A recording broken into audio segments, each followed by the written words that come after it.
Hi, this is Matt with AppliancePartsPros.com. Today we'll be showing you how to repair your appliance. Remember, anytime you work on an appliance, make sure it's unplugged or the circuit breakers are off so there's no chance of electrocution. Also make sure you turn off your hot and cold water supplies. In this video we're going to show you how to change out the GE washer tub seal. It's going to be a very easy repair and should only take a few minutes to show you how to do it. If you already have one of these, great. If not, you can click on the link below or get it at AppliancePartsPros.com. When you open up the package, you're going to get the new washer tub seal. The tub seal is located at the bottom of the washer tub. It's where the transmission goes up into the washer. The main reason you'd be changing it out is if you have water coming from that area. In order to get to the part, the first thing we have to do is remove the console. We're going to use our Torque 20 screwdriver and remove the screws across the top. Now that we have the screws out, we can take the console and swing it forward and gently lay it down on the top of the machine. And we can disconnect the air hose for the pressure switch. And then on the other end, there's an orange and white wiring harness that goes to the lid switch. So we're going to disconnect that. Now that you have everything disconnected, we can take the control panel and gently lay it over the back so it's out of the way. We can remove the front panel. We're going to take a putty knife and run it in from the corner until you feel the lock, and then go over a little bit more and push it in to release it. And then you can pull on the front panel to get it out. Once you have that side done, you can do the other side.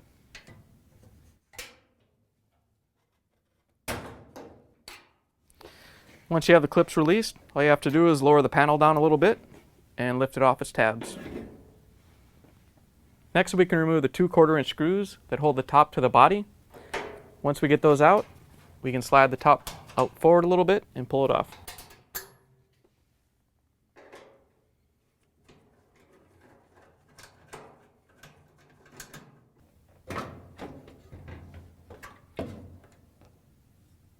Now we can remove these 4 screws on the back that hold the back panel to the end caps. We're going to use our 1/4-inch nut driver and take them out.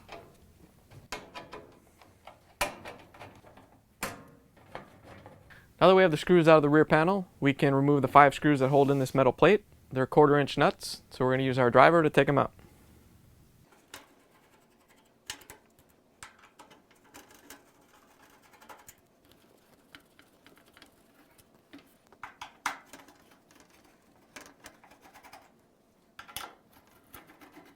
Now we can remove the end caps, which you can slide forward and lift off the machine. And then you can pull out the water level switch hose. And then all this stuff that has the wire harnesses attached to it, we just need to lay it down on the side of the machine so it's out of the way. Next, we can get the agitator out. All you have to do is reach down either with your fingertips or put a couple straps underneath it and lift it off the agitator coupler. Now we can remove the 4 screws that hold in the tub dampening straps. They're 5/16. We're going to use a nut driver and take them off.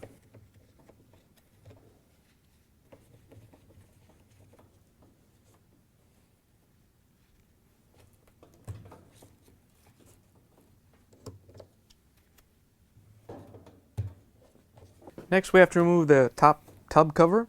It's held in by some snaps that go all the way around the drum. You can just release them with your finger. If they're a little bit tight, don't break them. You can press down on the top and then pull them out and let up, and that'll release it a little bit easier.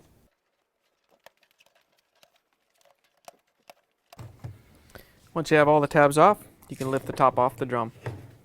Now we can remove the agitator coupler. We're going to use a wrench, a long extension, and a 7/16" socket to take it off.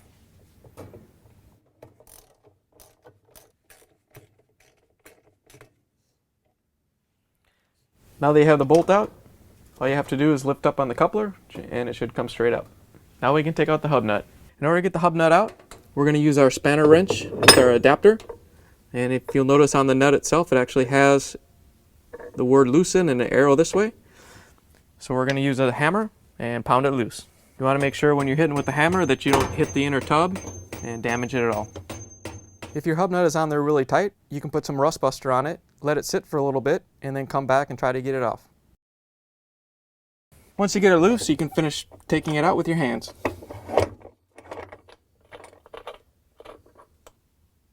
Now we can lift out the inner tub. It's kind of heavy, so if you need to get somebody to help you, make sure you do.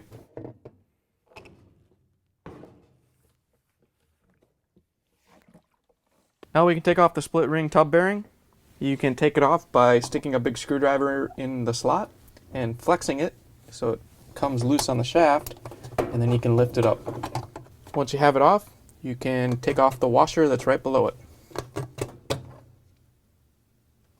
Now that we have access to the tub seal and we've cleaned it up a little bit and got all the buildup out around it so we can get our screwdriver in there, you need to go around a couple spots and get down in between the tub and the gasket and try to pop it up. Just be careful you don't damage the lip of the tub. See, if you damage that, you're not going to be able to put the new seal in.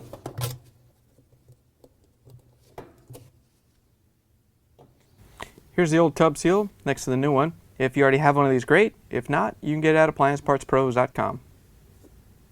In order to make it easier to put the new tub seal into the tub, we're going to take a little bit of liquid detergent and run it around the outside lip of the gasket so it seats down into the tub nice and easy. Doesn't have to be a lot, just a little bit to make it slide easier. Now that we have the tub seal lubed up, we can put it back down over the transmission shaft and carefully slide it down into place and seat it into the tub.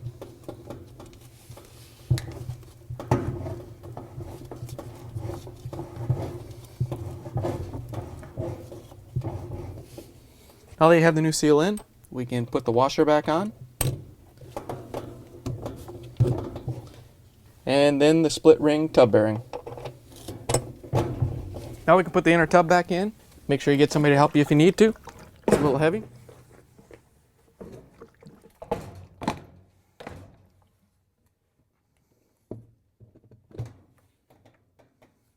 Now we can put the hub nut back in. Remember, it's reverse thread, so you're going to go the opposite way to tighten it down. Once we have it down snug, we can take the wrench and a hammer and tap it down.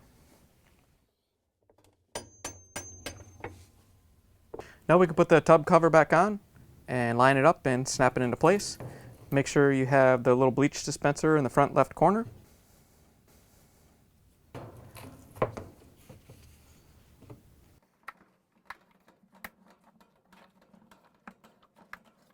Now we can put back on the 4 tub dampening straps and tighten them down with the screws. We're going to use a 5/16 nut driver, and there's 4 of these, 1 in each corner.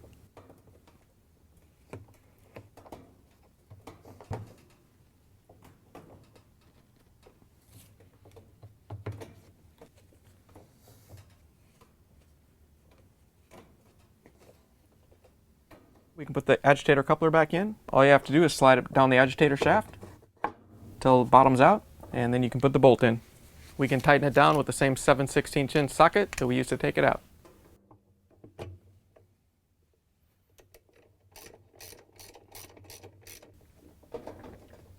Next we can put on the control assembly, so we can carefully lift it up from where we had it setting down, and as you bring it up, we can kind of lay it down where it's supposed to go.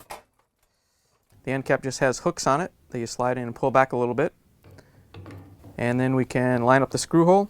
Once we have it lined up, we can use our 1/4 inch nut driver and replace the screw.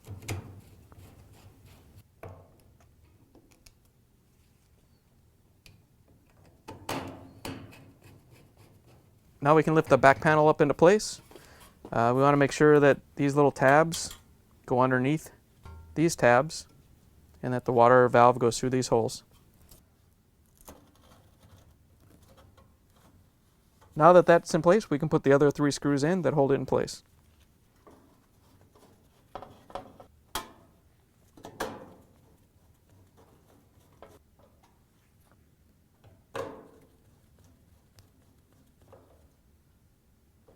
Make sure you run the pressure hose back up through this hole in the metal plate, so when we put the console back on, we can connect it to the water level switch.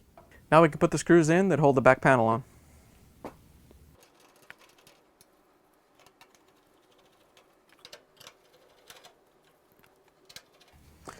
Now that we have the console reassembled, we can take the control panel and lay it over the back so we can put the top on the washer. When you put the top back on, you want to make sure this tab goes into this slot, and then you can push it back so it locks in, and when you do that, it'll line up this tab so it drops into this slot.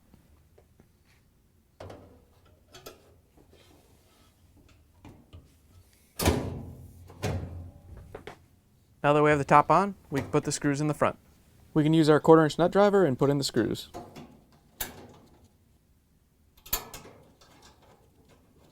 We can rotate the control panel up, making sure that we lock in the 3 little locking tabs. Before we can close it up, we have to reconnect the water level switch and reconnect the lid switch wiring harness.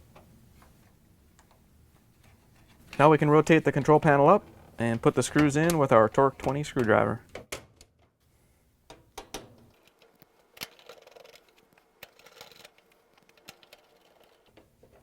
Now we can put the front panel on.